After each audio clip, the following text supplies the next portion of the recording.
Sorry about that. Alright. Welcome to the start of a new anime review series. This is Our Last Crusade, or The Rise of a New World. Anime review episode number 1 of 4. This is discussing the first 3 episodes of this anime. And like the majority of the anime I reviewed for over the past year, based upon a light novel series. These 3 episodes adapt from book 1 for the series. And I gotta say, it adapts it pretty faithfully. Yep, there's some minor changes here and there. Mostly it stays pretty faithful, except they cut out the prelude. Mainly probably because they repeat the scene later on in, I think, like chapter 2. I think it was like chapter 2, I think it was. But yeah, now this series, this is kind of weird. I thought by the title and by the way the pictures I've seen for clothing wise, I thought this was set during like the Dark Ages, basically more updated bit that. Nope, it's set in sort of like a modern day. So like I would say presumably by appearances wise, it could be the 1980s. Here's how I know it's modern day. There are cars. There are regular streets. There are traffic lights. There's an opera. Yes, an opera.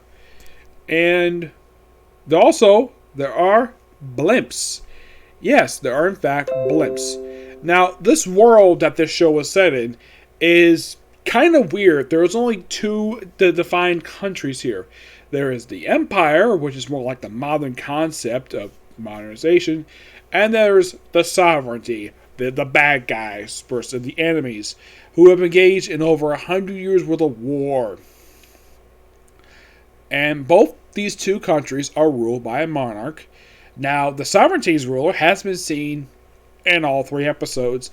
Not the case of the one from the Empire. There's a Senate, who are basically run by the 8 apostles.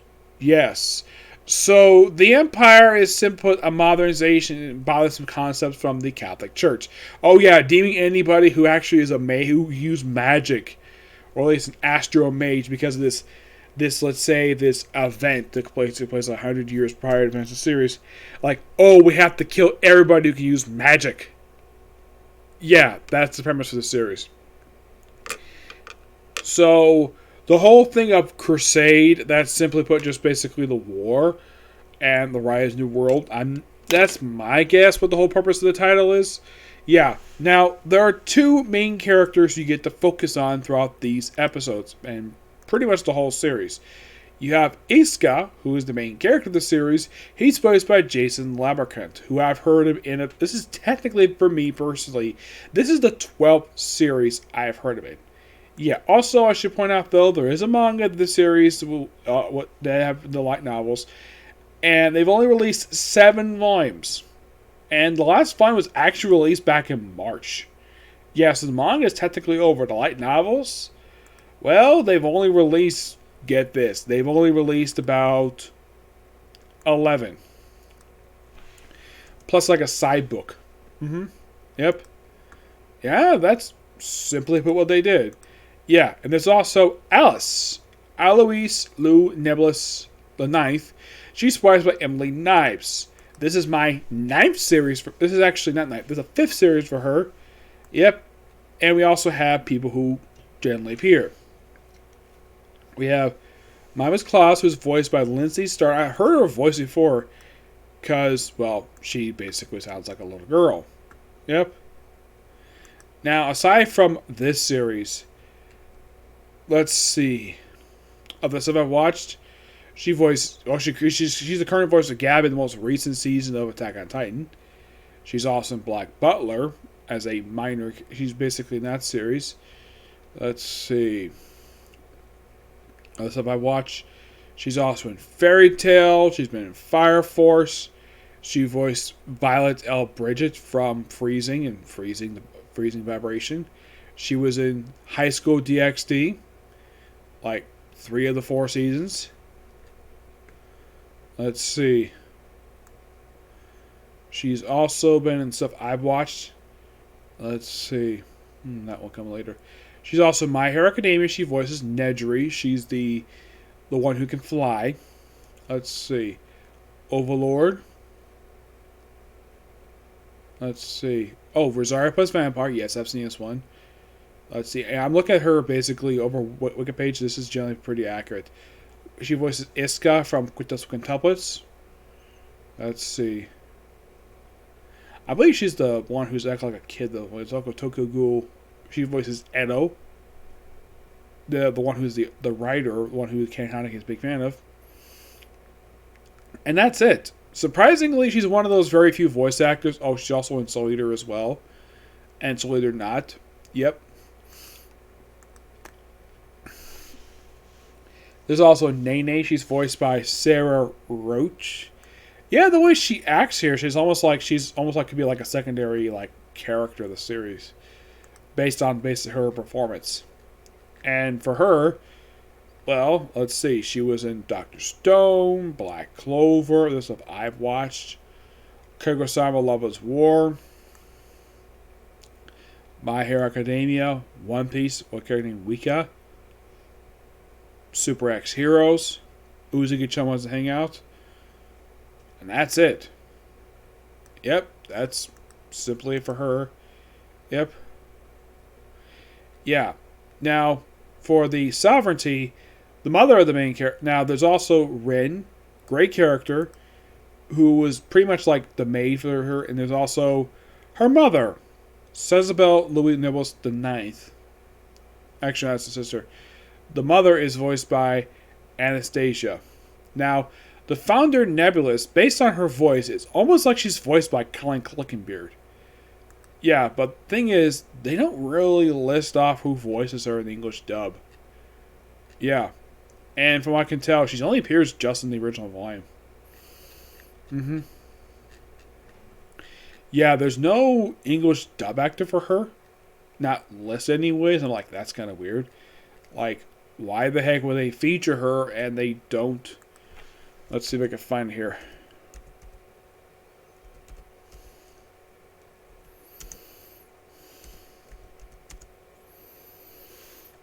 Let's see.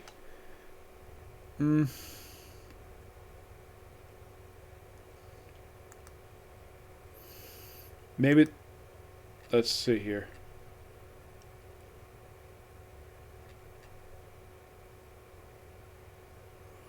Well, they actually do not list her. Yeah, for some reason, her voice actor is not credited for some reason. I'm not really sure why. The way her voice sounds is almost like she's... Well, from what I can tell anyways, it's kind of like Colin Clickenbeard, but as far as I can tell, Funimation's not credited who voices her. She appears only in like one episode. Now, the thing starts out with Iska. Well, technically, this is not what the book starts out. The book starts out actually something you see about halfway through the episode, which that apparently was the prelude. And then they got back to that. For some reason, they didn't adapt that way. Nope. What they did was kind of interesting, to say the least. Basically, it started out with a prison. Yep, a prison. We see this little girl who is apparently a witch. Well, an astral mage. And then this mysterious guy just walks into her cell, slices the door up, and frees her. This is Iska. Now, then immediately after this, the man is arrested and tried for treason. For releasing a witch. That's it. He was sentenced to life imprisonment, but he was released after 1 year. Why release after 1 year? Because his mission is to capture the Ice Calamity Witch, who is the female lead of the series, Alice. Though they only meet about half of the episode. And says, okay, we'll provide you all the resources you need, any people you want. Like, okay, so he pretty much recruits his own unit. Yeah. Who, from what I can tell in the episodes I've seen, with the exception of Nene and Kliss, they don't really do much of anything.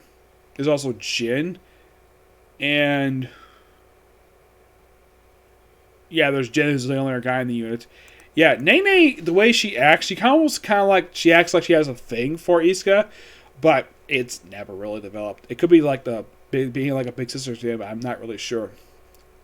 So, the first task is to protect a generator from attack from the witch, the Sovereignty. And just by sheer coincidence, he just happens to meet the person. Well, first he comes intervenes some witches, then he comes across Ren. He doesn't know this is actually Ren. And in the actual book itself, like, he says he's looking for somebody, and this is kind of slightly altered for dialogue. They kind of rearrange a bit, where then comes basically where he says he's looking for the Ice Clan witch, and just she's happily there, and they fight briefly, and then she almost falls off like a little cliffside, and he catches her, and then pretty much she gets away. For now. Now, later on, the apostles themselves, despite the Genera being destroyed, they actually are very impressed with the fact that he managed to survive an encounter with the Ice Clan princess. Excuse me. They, of course, basically given the task of capturing her. Not kill her, capture her. Okay. And then, pretty much like at the end, I believe it's the end of the very first episode, something really interesting happens. We actually have it where Alice is basically like a normal person. She goes to the opera with Ren, and she's enjoying the play. And then she's basically, because she can't she wanted to use the handkerchief to dry her tears out. And then she gets a handkerchief. Iska is there. Why the heck is he there? Well, technically this opera is in a neutral city. Yes, basically enemies can come here whenever they want to. As long as they don't do any fighting, they can do whatever the heck they want. And so later on, of course, they almost look like they're making a scene. Later on, they just happen by sheer coincidence, go to the same exact restaurant. Now, basically, he says the reason why he went to this restaurant because it has good reviews. And of course, they have some pasta, which nice, interesting with bond over. And they form sort of a calamity, culinary alliance, basically something to agree on. Okay, fine. She, of course, gets information about him after their second encounter, which he gets a ticket because the captain, the person who's captain reports to, gets a ticket to an art museum that she won in a card game. Okay, fine. Me personally, I'm not really a big fan of art museums. First one I went to, I was so bored. Like, I would rather be someplace else because this place was so boring. Like, I have never felt so bored going to a museum. Though the Met itself made it a little more interesting for me. So, she one point gets lost. She wore a nice dress. She gets lost. But lucky enough that Iska just happily shows the museum. And of course, they talk about this one painting. In fact, she's a big fan of the artist who's from the Empire. But, yeah. So, neutral territory. Later on, the mother is basically, not very happy with the fact about the painting and about the Empire. Of course, she finds out what happened in the pilot episode. Now, she asks Ren to find out who the mage was. They don't find out at this point. They might find out later. And then later on, they do have one more encounter in a neutral city, and they're in full uniform. Yep. And they said, okay, drawing a scene, of course, his captain decided to come along just because. And so they go just outside the city, but technically they're still in neutral territory, so they can't exactly fight each other. And this guy's possibly an alliance, a peace treaty, and then the founder shows up, cracking the sky. Yep. Oh, if you're curious though, did this happen in the book too? Yes. As a matter of fact, it's the same. It pretty much is almost spot on. Like, the fight here is pretty much spot on. Like, she attacks basically, Alice and Iska for daring to form an alliance.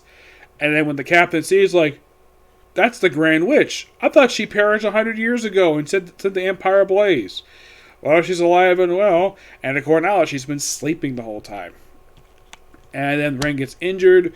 Of course, Iska tells his captain, take her to the hospital, give her an Astro Mage healer. And then we have Iska and Alice versus the founder of the Sovereignty. It's a really good battle. And the fight ends with basically him chopping off her wings. And she goes falling in the ice. Oh, and here's something interesting. Apparently she does appear again after the opening book. And then, of course, after the fighting, they pretty much let's just form a truce. It's okay. It's because they're both exhausted. And they pretty much okay, but tomorrow we're going back to be enemies. He's like, yeah, that's fine. Yep. But in the case of stuff basically not happening, also apparently both these two have trouble sleeping. She keeps his handkerchief that he just gave her. Though her mother is not exactly very... Now, from what I can tell, she doesn't disapprove of her learning about the swordsman. Also, this is something interesting. Apparently his swords woke up the founder, where she apparently knew his mentor. Yes. When she mentioned him by name, he's like, wait, you knew my master? So, I'm like, how old was his mentor? Seriously. And apparently he was actually a saint disciple. And he was the youngest person to achieve this particular title, which, that's interesting. Yes. But I gotta say, for the opening 3 episodes of this series, it's really good. And if you're curious, though, is Double Funimation. I'm not really sure why the actual founder herself, who... I don't know if she appeared for the rest of the episodes. I haven't watched the rest yet, and I have not had a chance to finish reading light novels yet. So, as for when the next one comes, it won't come immediately, per se, because I have like a few other videos I'm going to do. But don't worry, we'll do episode 2 eventually. Okay? So yeah, that's it particular review. Next up is 2 Comic Corners, a Doctor Who review, and a review for the newest episode of 7 Deadly Sins. Okay? Next video. Bye.